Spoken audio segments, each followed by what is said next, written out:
ಜಗಜ್ಜೀವನರಾಮ ಜಯಂತಿ ಇದೆ. ಈಗ ಒಳಗಡೆ ಒಬ್ಬರು ಸಿಸ್ಟರ್ ಮಾತ್ರ ಇದ್ದಾರೆ. ಇಲ್ಲಿ ಈ ಬಾಬು ಜಗಜ್ಜೀವನರಾಮ್ ಜಯಂತಿನ ನಿರ್ಲಕ್ಷ್ಯನ ವಹಿಸ್ತಾ ಇದ್ದಾರೆ ಪೋತ್ನಾಳ ಆರೋಗ್ಯ ಕೇಂದ್ರದಲ್ಲಿ. ಯಾರೋ ಒಬ್ಬರು ಸಿಬ್ಬಂದಿ ಕೂಡ ಇಲ್ಲ, ಓನ್ಲಿ ಒಬ್ಬರು ಸಿಸ್ಟರ್ ಮಾತ್ರ ಇದ್ದಾರೆ. ಈಗ ಹೊರಗಡೆ 10 ಗಂಟೆ ಆದರೂ ಕೂಡ ಈಗ ಹೂನ್ಯರಾಗತ್ತ ಫೋಟೋ ಇಟ್ಟು ಬಿಸಿಲದ ರೀತಿಯಲ್ಲಿ ಯಾರು ಒಬ್ಬರು ಇಲ್ಲ.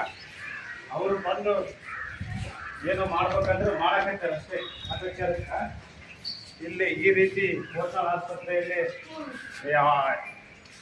ವ್ಯವಸ್ಥೆ ಪೂರ ಕೆಟ್ಟೋಗಿದೆ. ಇಲ್ಲಿ ಒಬ್ಬರೇ ಮಾತ್ರ ಸಿಸ್ಟರ್ ಅವರು ತಮ್ಮ ಡ್ಯೂಟಿಯಲ್ಲಿ ತಾವಿದ್ದಾರೆ. ಈಗ ಒಬ್ಬ ಅಧಿಕಾರಿ ಕೂಡ ಈ ಆಸ್ಪತ್ರೆಯಲ್ಲಿ ಇಲ್ಲ. ಇಂಥ ಒಂದು ನಿರ್ಲಕ್ಷ್ಯ ತೋರುತ್ತಿರುವ ಇಲ್ಲಿನ ಅಧಿಕಾರಿಗಳು ಮೇಲೆ ಈ ವಿಡಿಯೋ ಮೂಲಕ ತಮಗೆ ಎಚ್ಚರಿಕೆ ನೀಡಲು ಬಯಸುತ್ತೇವೆ. ಈ ಸಂಬಂಧಪಟ್ಟ ಮೇಲಧಿಕಾರಿಗಳು ಇವರ ಮೇಲೆ ಕ್ರಮವನ್ನು ಕೈಗೊಳ್ಳಬೇಕು. ಇಲ್ಲದಿದ್ದರೆ ನಾವು ಮುಂದಿನ ದಿನದಲ್ಲೇ ನಿಮ್ಮ ಕಾರ್ಯಾಲಯದ ಮುಂದೆ ಹೋರಾಟವನ್ನು ಹಮ್ಮಿಕೊಳ್ಳಲಾಗುತ್ತದೆ. ನೋಡ್ರಿ, ಯಾರು ಒಬ್ಬರು ಇಲ್ಲ, ಒಬ್ಬರು ಸಿಸ್ಟರ್ ಮಾತ್ರ ಇದ್ದಾರೆ. ಒಬ್ಬರು ಸಿಸ್ಟರ್ ಮಾತ್ರ ಇದ್ದಾರೆ. ಇದಕ್ಕೆ ಸಂಬಂಧಪಟ್ಟ ಅಧಿಕಾರಿಗಳು ಯಾರು ಒಬ್ಬರು 10 ಗಂಟೆ ಆದರೂ ಕೂಡ ಬಂದಿಲ್ಲ. ಇಂಥ ಒಂದು ನಿರ್ಲಕ್ಷ್ಯತೆಯನ್ನು ತೋರಿಸ್ತಾ ಇದ್ದಾರೆ ಈ ಆಸ್ಪತ್ರೆಯಲ್ಲಿ. ಇವ್ರ ಮೇಲೆ ಕೂಡಲೇ ಕ್ರಮ ಆಗಬೇಕು.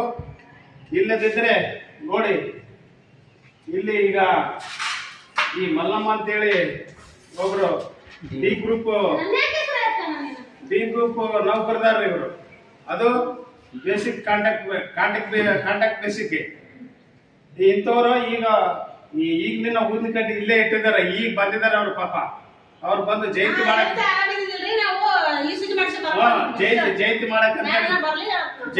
ಮಾಡಕ್ಕಂತಾನೆ ಪಾಪ ಅವರು ಅಲ್ಲಿಂದ ಹೂವಿನಾರ ತಗೊಂಬಂದು ಅವ್ರಿಗೆ ಹೇಳಿದ್ರು ಏನೋ ಗೊತ್ತಿಲ್ಲ. ಅವರು ಜಯಂತಿ ಮಾಡಕ್ಕಂತಾನೆ ಬಂದಿದ್ದಾರೆ ಅಲ್ಲಿಂದ ಇಲ್ಲಿಗೆ. ಪಾಪ ಅವರು ಆರಾಮ್ ಇಲ್ಲದಿದ್ರು ಕೂಡ ಇಲ್ಲಿ ತನ ಬಂದ್ ಮಾಡ್ತಾ ಇದ್ದಾರೆ. ಇದಕ್ಕೆ ಸಂಬಂಧಪಟ್ಟ ಮೇಲಧಿಕಾರಿಗಳು ಇಲ್ಲಿ ಯಾರು ಒಬ್ರು ಇಲ್ಲ. ಇದಕ್ಕ ಈ ವಿಡಿಯೋ ಮೂಲಕ ಮತ್ತೊಂದು ತಮಗೆ ಒತ್ತಾಯವನ್ನು ಮಾಡ್ತಾ ಇದ್ದೇನೆ. ಸಂಬಂಧಪಟ್ಟ ಅಧಿಕಾರಿಗಳು ಕೂಡಲೇ ಕ್ರಮ ಕೈಗೊಳ್ಳಬೇಕು.